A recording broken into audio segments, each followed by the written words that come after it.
I had the privilege of spending this last week down in Valle de Guadalupe, a very beautiful place, and had the honor, the opportunity to sit in a room of mega top producing team leaders, solo agents, you name it, whatever type of agent you want to, whatever variety of agent, they were there.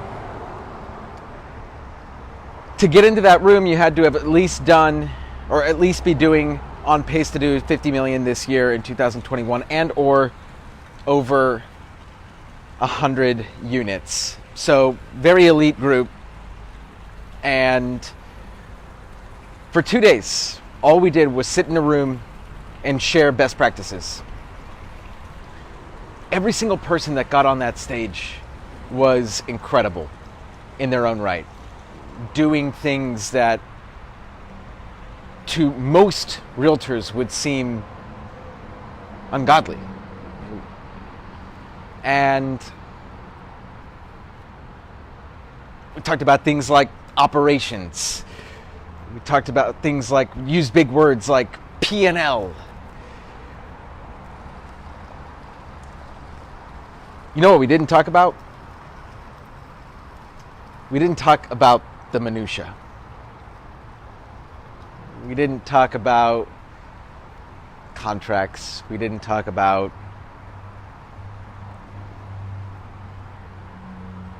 open house signs. We didn't talk about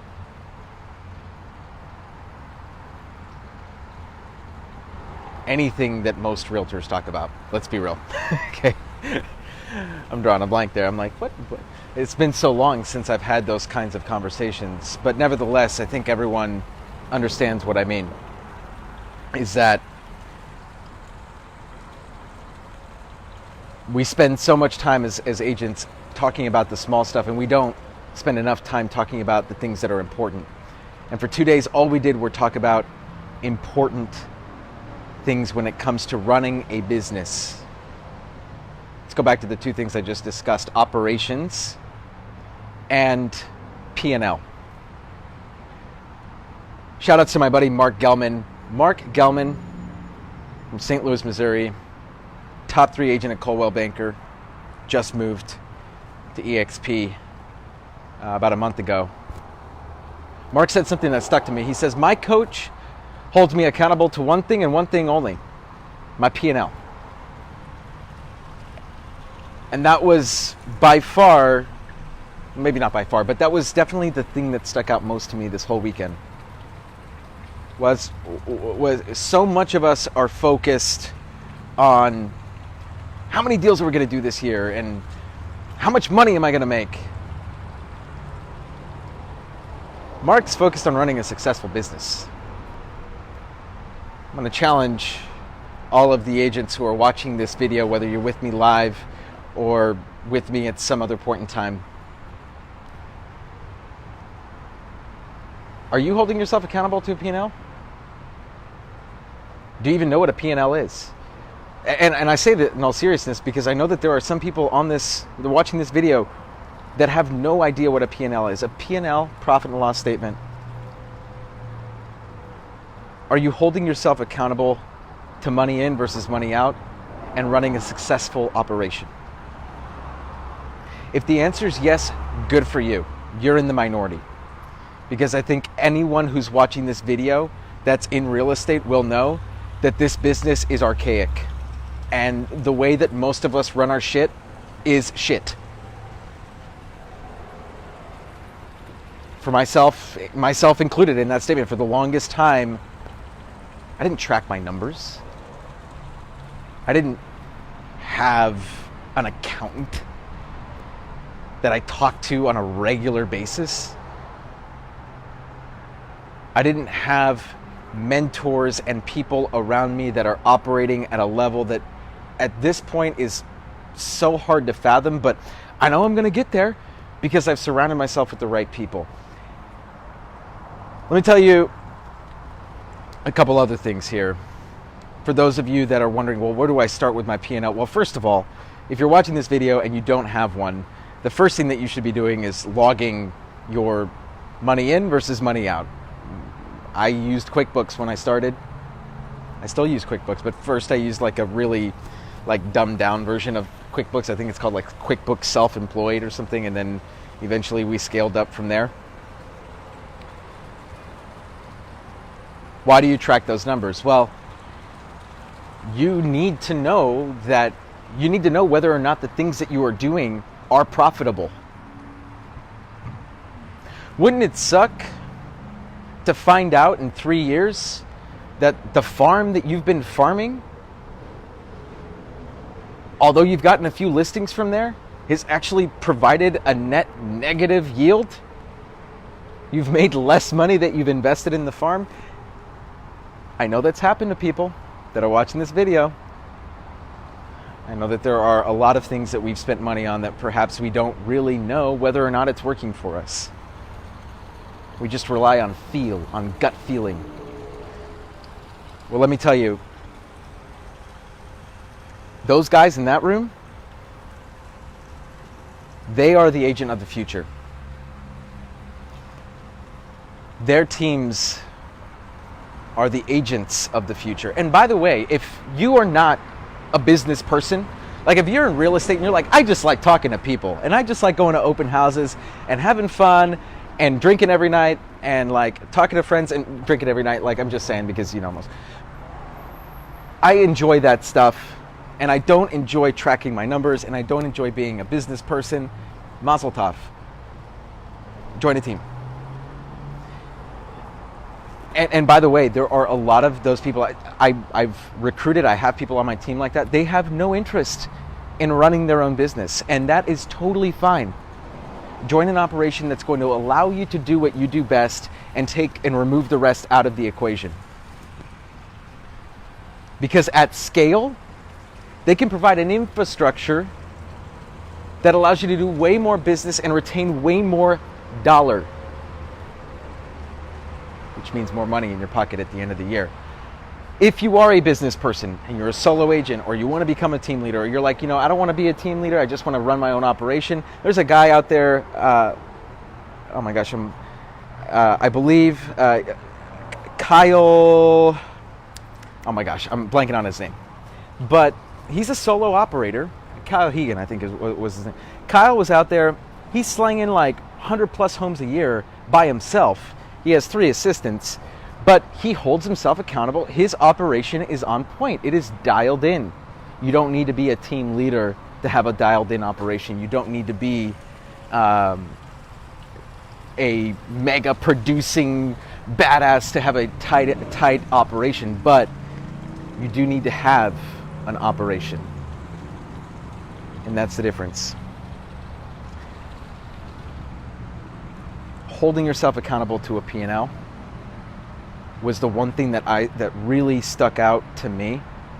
And whoever you find to hold you accountable, whether it be a coach, a mentor,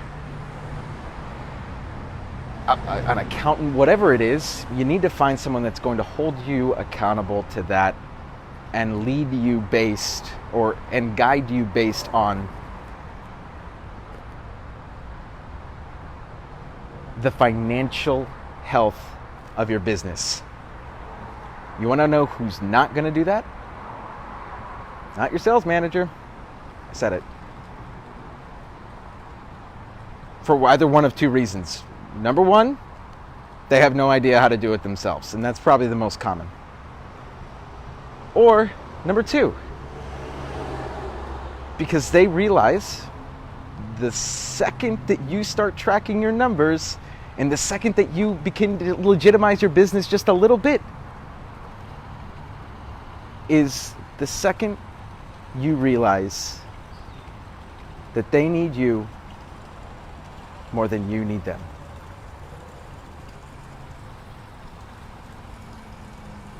It's the truth.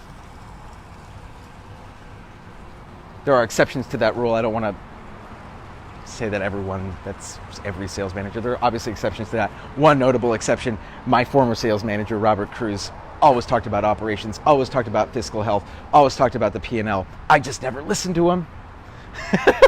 Well, I did, but it took me a while to adapt and learn. But I did learn. So shout outs to you, Robert. But I digress. There's no reason why any agent who's watching this video should not be doing exactly what I just laid out, which is holding yourself accountable to a P&L and legitimizing your operation. If you do not do that, you are going to get left behind. One final thought that kind of ties this all up in a bow. Has anyone heard of Zillow Flex? Zillow Flex, if it already isn't in your market, is coming to a market near you. Zillow Flex is Zillow, but instead of you paying for Zillow, they're going to refer buyers to you and sellers, just like they were before. Except now, instead of you paying them up front, they charge you a 35% referral fee. I know that sounds high, but for anyone who's running a true operation and a true business, when you understand that all that overhead that you had incurred can now be deployed for other lead gen, and then, oh, by the way, Zillow's going to give their best leads to you, which means that you're going to be able to do more business through Zillow, and then, oh, guess what? More business through all the other lead platforms that you're now able to invest more dollar into.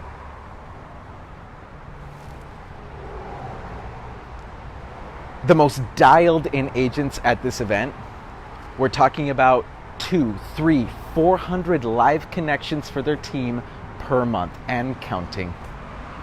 You want to know how they got on Flex? They had a legit operation. They were legitimate. Zillow sat down, they looked at their books, and they said, wow, you guys run a tight ship.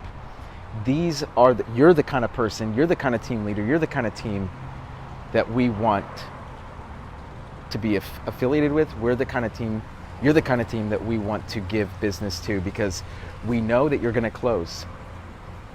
Why? It's a numbers game, baby. They're like, oh, your numbers are X. You convert 10% of the leads that we give you? Great. Well, now it's just a fire hose. And that's really how a lot of these team leaders have described it, as a fire hose. And it's crazy. So if you're sitting back and you're thinking, I don't need to do that. Well, just remember that the industry has changed so much in the last 36 months alone. I don't even know what it's going to look like in 36 months from now. But here's what I do know is those teams are going to continue to eat more and more market share up because they're legitimate, which is going to leave less and less pie for everyone else. So you either get with the program, you legitimize your operation, or you join a team, or you're going to get left behind. This is Danny Gould, Selling Silicon Valley. We're legendary agents here. Catch all of you in the next video.